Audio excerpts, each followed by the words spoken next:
are you interested to know which sourcing method is better at getting deals? Well, in this video today, I'm going to do something completely different because today I'm going to be testing which sourcing method is better at getting deals between manual and reverse sourcing. Stay tuned. Right, if you don't know who I am, my name is Thomas Parkinson and I've been selling on Amazon doing online arbitrage for the last 4 years. And in this video today, I'm going to be giving you a live competition or analysis between manual sourcing and reverse sourcing. Now, in addition to this video, we are posting videos all the time about selling on Amazon, specifically the online arbitrage business model every single week. Now, if you are interested in knowing more about this kind of content, don't forget to hit the subscribe button down below. It's just going to notify you about everything that I'm learning in my Amazon business. It's going to help you scale your business as well. Hit the subscribe button down below. But hey, enough about me. What are we going to go through today? So first things first, let's run through. Number one, I'm going to talk about an introduction to manual sourcing versus reverse sourcing and what we're doing today. Number two, I'll talk about what is manual sourcing and I'll give you through a run through of that. Number three, I'll talk through reverse sourcing and talk through about what is reverse sourcing and how it works. Number four, we're going to talk a bit more information about the differences between manual sourcing and reverse sourcing, and I'll give you some of my thoughts behind it. Number five, I'm going to share some top tips with you that's going to help you out with these two sourcing processes. Number six, I asked a YouTube, our audience on YouTube, should we say, which sourcing method they use, and I want to share that with you because it's quite interesting and the results are something very different for me, but also as well. And then finally, number seven, we're actually going to get the results of the live competition, which is better at getting deals, manual sourcing or reverse sourcing, and we will give you the conclusion on that. So lots to get through, let's get started. Now you might be asking why we're making this video. Well, to tell you, based on a series of videos we've created about how to find products and selling on Amazon, the top two sourcing methods which have attracted most of our viewers are number one, manual sourcing, and number two, reverse sourcing. Now that being said, we took the opportunity to create a test between these two sourcing methods to determine which method is going to get more deals. Now to do this test, what I'm going to do is the first step, I've got one of my sourcing VAs in my company, in my Amazon business, to do manual sourcing for 1 hour. And I've also got another sourcing VA is to do reverse sourcing for another hour. And what I've done is I've recorded their sourcing and we're going to count how many deals they're going to get. Now, what I'm going to do is I'm going to put these recordings, I'm going to speed them up and I'm going to put them onto the screen with you so that you can see exactly what my team are doing, how they're doing the processes.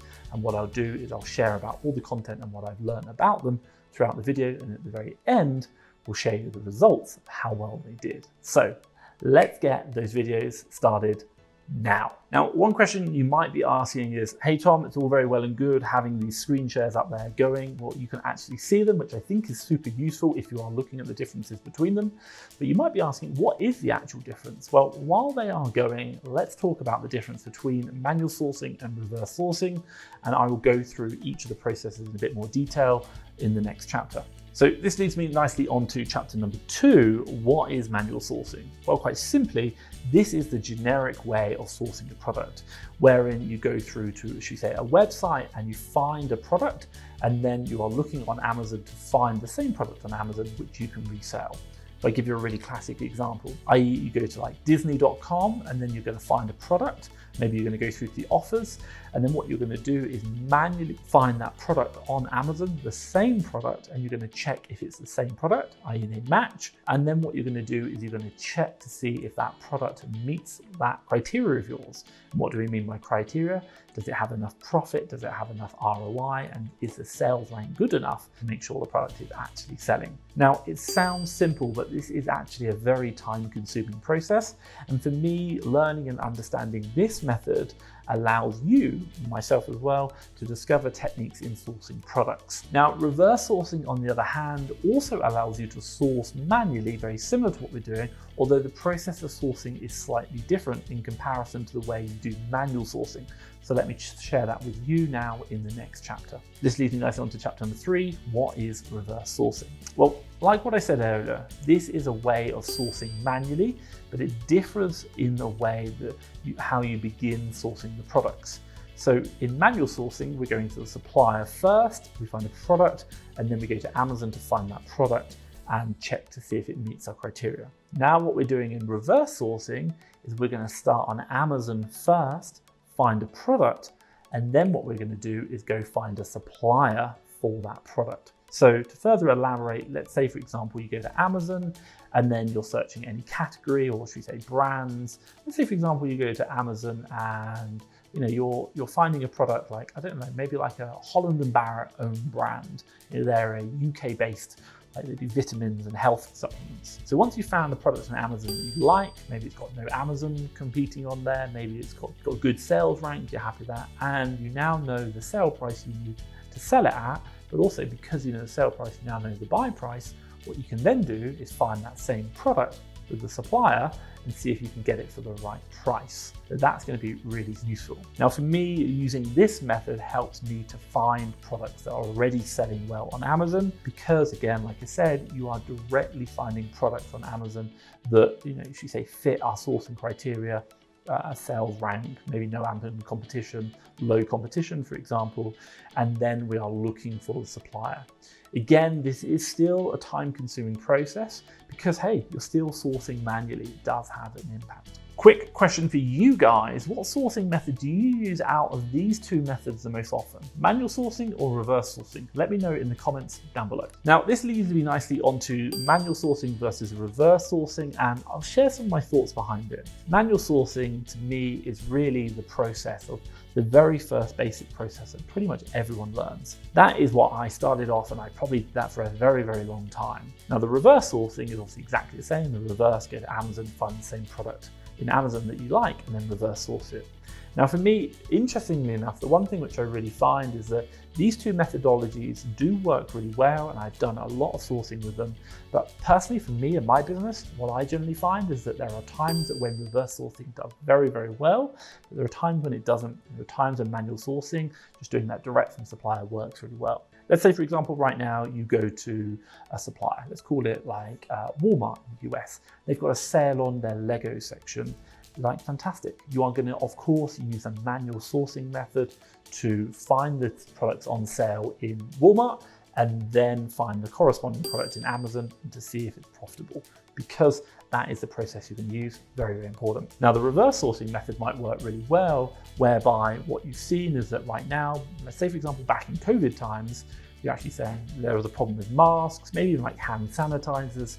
You now know the products which are in high demand in Amazon.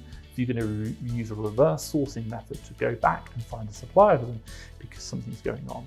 Even seasonal products like advent calendars or like rubber dinghies, using the reverse sourcing method because you've noticed that sales are going through the roof for that product.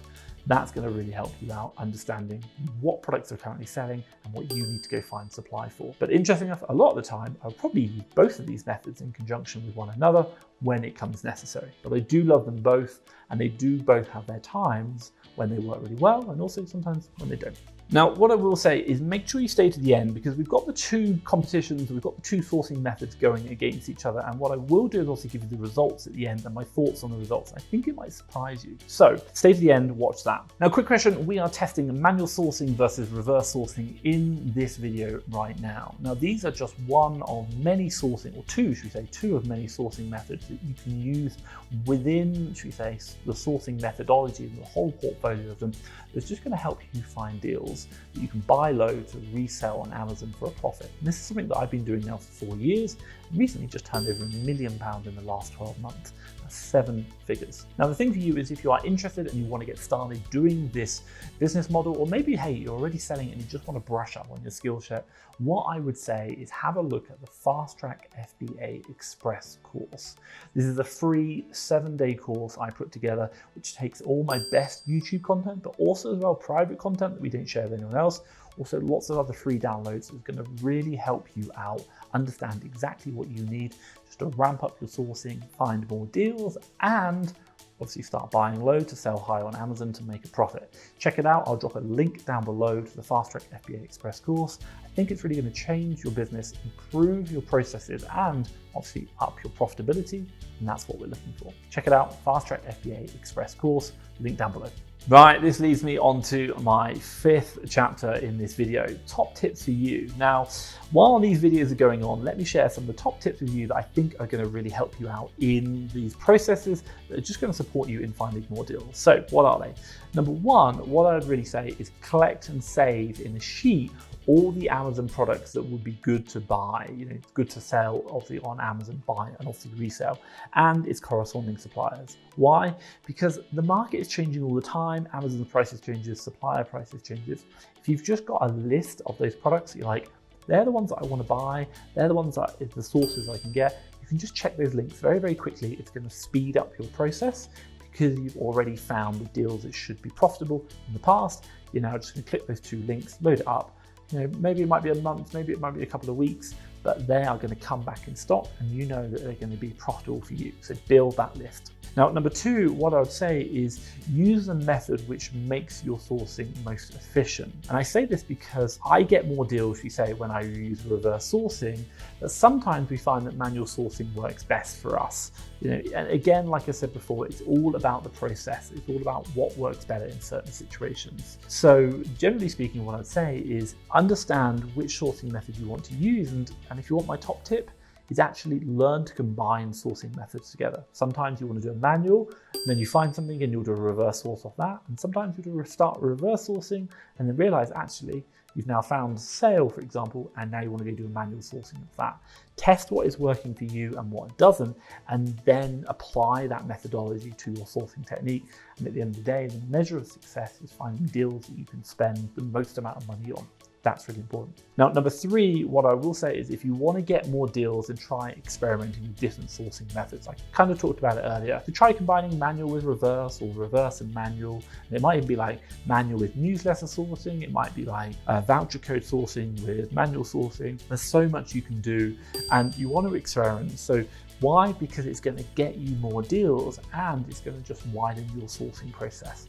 One thing I always recommend to everyone I speak to is always be learning about new sourcing methodologies, new ways to find things, because some of them have a really big impact. If you know how to combine them with others, it makes such an important impact in your ability to find deals. So always be testing. Now that leads me nicely on to my 6th chapter, which is our YouTube poll results. So quite simply, what sourcing method do they prefer using out of these 2 sourcing methods? Now, quite simply, I posted recently on our YouTube channel, our community channel, and it's a great channel where we have so many people engaging with the questions we're asking to learn about the Amazon marketplace and Amazon sellers. So the question we asked is, which sourcing method do you prefer using? Now, out of the 60 votes, which we say that came in, 62% of them said they prefer using manual sourcing.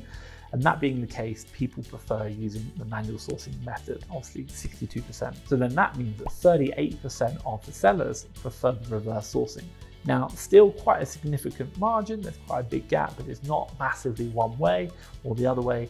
Manual sourcing seems to be the one that everyone prefers to use, but obviously still a significant proportion do think reverse sourcing is the top one. Now, this leads me nicely on to our seventh chapter, which is which one is better? Let's get the results in now. So what we're going to do is we're going to stop the videos at 1 hour right now. 3, 2, 1, stop those videos. And that is 1 hour finished for the reverse sourcing and the manual sourcing. And let's get the results in now. So it's the moment you've all been waiting for. Which sourcing method is getting better deals? Drum roll, please. Well, upon going through the 2 sourcing methods, manual sourcing is where we got 13 deals. 13 deals an hour. I'm really happy with that. Now, on the other hand, the reverse sourcing method, interesting enough, only got 1 deal. That's like really shocking.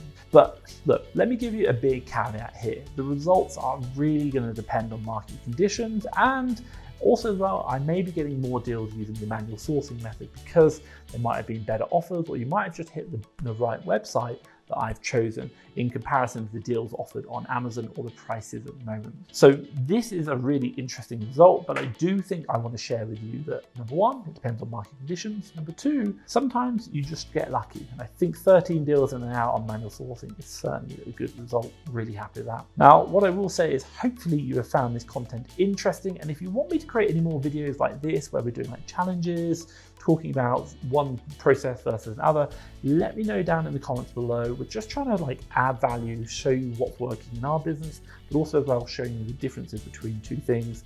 Let me know in the comments down below. That's really going to help you out. And hey, I'm really happy to do these videos. But what I will say now is after watching manual sourcing versus reverse sourcing, what you might want to consider watching is a playlist we created called Sourcing 101. Not just those two, it's lots and lots of different sourcing methods that's going to help you out finding more deals. Check out that playlist. It's going to really help you find more profitable deals on Amazon. But hey, hopefully you've liked this video. Give me a big thumbs up. And hey, if you want to see more videos like this, hit that subscribe button down below. That's the subscribe button down below. But what I will say is from myself, Thomas Parkinson, and FastTrackFBA, thank you very much.